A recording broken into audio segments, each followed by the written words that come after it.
नमस्कार। आज गोटे भारी पिकुलियर सब्जेक्ट पर आम कथा हवा जे स्पोर्ट्स इंजुरी बा ACL reconstruction failure. ACL reconstruction हो जाउची तापर जने फेलियर होची। एबे रिसेंटली एई वर्ष भितरे जेहेतु मु पाखापाखि मोर 30 वर्ष एक्सपीरियंस हो गलानी एसीएल रिकन्स्ट्रक्शन उपरे मु तापर बहुत काम करथिली जेतेबेले ओडिसा रे एकदम प्रिलिमिनारी स्टेज रे थिला आर्थ्रोस्कोपिक सर्जरी जे कि कहीं करूनथिले जणे दिजण टिके टिके सिकिकिरी आसिकिरी इंस्ट्रूमेंट किणिकी पकईथिले काम रे लगई पारुनथिले बा डायग्नोस्टिक आर्थ्रोस्कोपी करथिले थेराप्यूटिक बा ऑपरेशन करि पारुनथिले सेही स्टेज रे मु Bombay hospital Bombay professor doctor Anant Joshi तापरे KMCH Kovai medical centre and research centre Coimbatore सेठी सिकिकिरी डेविड रजन पाखे आसिकिरी प्रथम 1997 रे ओडिशा रे आर्थ्रोस्कोपिक सर्जरी बा ligament reconstruction shoulder surgery elbow arthroscopy knee arthroscopy hip arthroscopy ये सब एंकल आर्थ्रोस्कोपी आरंभ कली। बेसिकली आमे जो करू आर्थ्रोस्कोपी नी रे एसीएल रिकन्स्ट्रक्शन। तो एबे मोर जेहेतु बहुत दिन एक्सपीरियंस है किसी लोगों को मु ऑपरेशन करिछि जे माने कि सबुदिन ପାଇଁ खेलुचंती बुलुचंती दिलीप तिर्की श्रद्धांजलि सामंतराय जो फुटबॉल कैप्टेन आमर श्रद्धांजलि कि आमर एबे जो लुमा स्वाई जो खेलुची पिलाटा मुकबधिर झीटे तार जो एसीएल रिकन्स्ट्रक्शन आम करूँ कि संगीता बोली जो झीटा आमर लखनऊ तार मध्य से पोल भल्टर नेशनल खेलिकी गोल्ड पाइला। ये सब जिनस है 30 वर्ष एक्सपीरियंस है जो सोसाइटी रे किसी लोक अच्छा जे मानकर फेलियर होची से माने धरिक आसुछन। ए वर्षे भितर मु देखुची प्राय 7-8टी पेशेंट मो पाकु पिला माने आसिलेनी खेलाड़ी माने आसिलेनी जे मानकर एसीएल रिकन्स्ट्रक्शन हेइची अन्य डॉक्टर माने करिसंती किंतु से माने आ खेली पारु नाहंती। तो तांको मन भितर गोटे question आसिला J Etah cone and of the life of the player life ना माने जो खेलिबार आउ थरे खेलिबार आशा छाड़ीदबा ना खेली पारिबा। तो से बापा माँ मान भर यही प्रश्न उठुची जे एसीएल रिकन्स्ट्रक्शन पर आम पिलाटे आउ थे खेली पार कि ना कहीं तार तो पेन कमुनी से छुटाऊँच लिफ्ट करुच्ची रेगुलर एक्टिविटी करें दौड़ी पारुनी जमी फुटबॉल खेलुला जापरुनी कि भलीबल खेलुला कि हॉकी खेलुला एगुड़ा सब करें। तेणु यही जो प्रश्नटा आज आम डिस्कसन करवा या विषय टिके डिटेल डिस्कसन करवा लास्ट पर्यंत देखूँ जो मैंने प्लेयर बा जो मान पिला माने खेलुचंती ता विषय डिटेल आप लास्ट पर्यंत देखिले या विषय किसी आपन को इनफॉरमेशन पाइबे।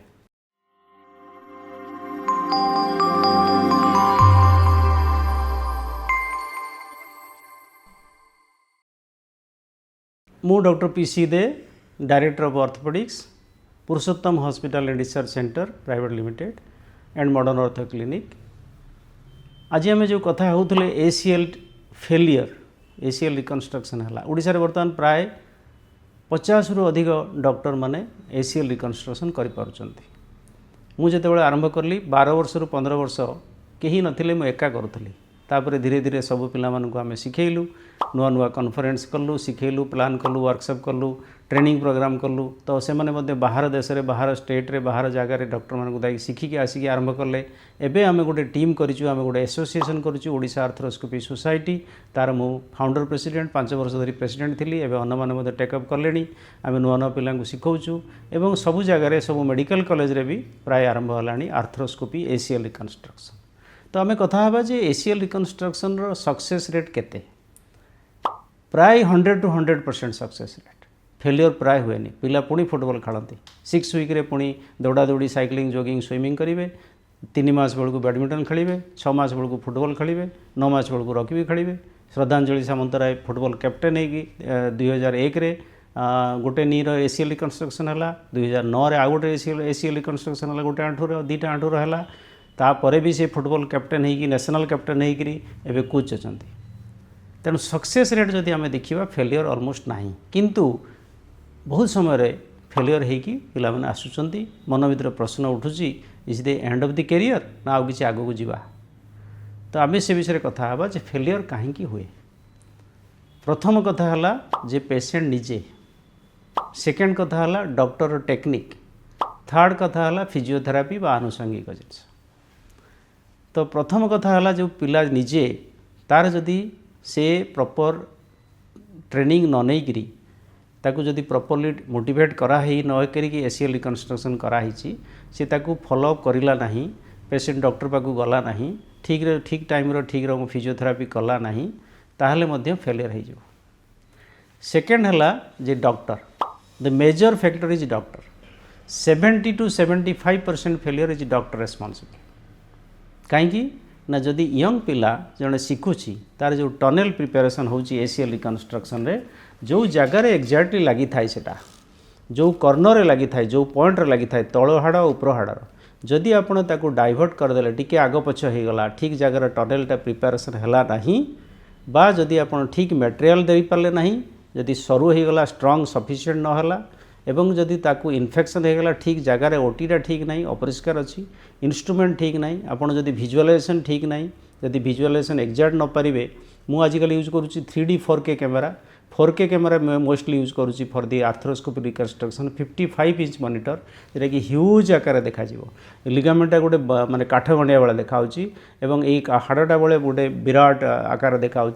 तेणु आपणकर एक्जाक्ट लोकेशन एक्जाक्ट पॉइंट जो होची सक्सेस रेट ऑलमोस्ट 100% फेलियर ना।